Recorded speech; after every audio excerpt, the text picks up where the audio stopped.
The pictures that I have here were taken at the Maori and Pacific Islanders Cultural Festival at Ngātapuai College in Auckland in 1993 for New Zealand Geographic. I instigated the project and Kennedy Warren was enthusiastic. One of the things I wanted to perhaps portray was the changing face of Maori youth and the way that they're preserving their culture.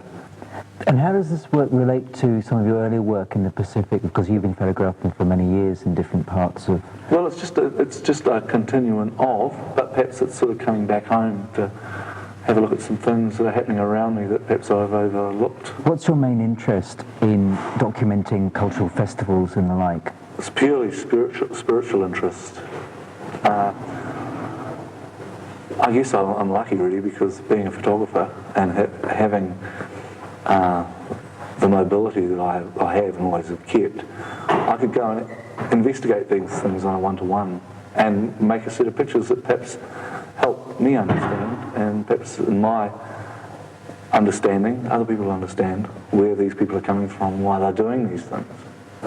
I spent quite a bit of time getting permission, being allowed, getting to know the Maori Wardens, to do some of these pictures which are obviously backstage. And they allowed me to go into the situation. I photographed and I noticed the young Malaysian Maori. That's what she turns out to be. I talked to her and I said, I'd just like to take a few pictures of you doing things, because I thought it was quite neat the fact that we've got Asian Maoris, you know. Well, that says everything to me at the moment about how I feel about grey lin or cray rin or whatever you call it. And at a certain point we decided that, you know, like, let's get it over and done with. She'd put up with a bit. What about a picture with some of your friends? And it was very interesting because she went off and got these as her friends. And for me, the thing that finished it off was the poise and the holding hands. So do you see yourself as a traditional documentary photographer? No, I don't actually. I see myself more as a street photographer. And I've taken and I think there is a slight difference. Some people say, oh, he's a photojournalist, and oh, thanks a lot. I'd rather be called a documentary photographer, but I think really I'm a street photographer that is interested in things that are going on inside and outside, wherever I am.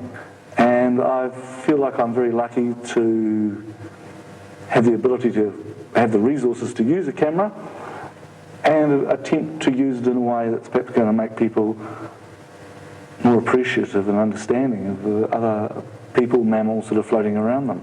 This is all 35mm, full frame. And I think that they're all perhaps saying something as to what's happening now. I mean, I enjoyed the Rasta Man and the beautifully executed felt tip. These are Cibachrome, so they're printed archivally, which does quite a lot of things. It means that if they're stored properly, they last a long time, they'll outlast us.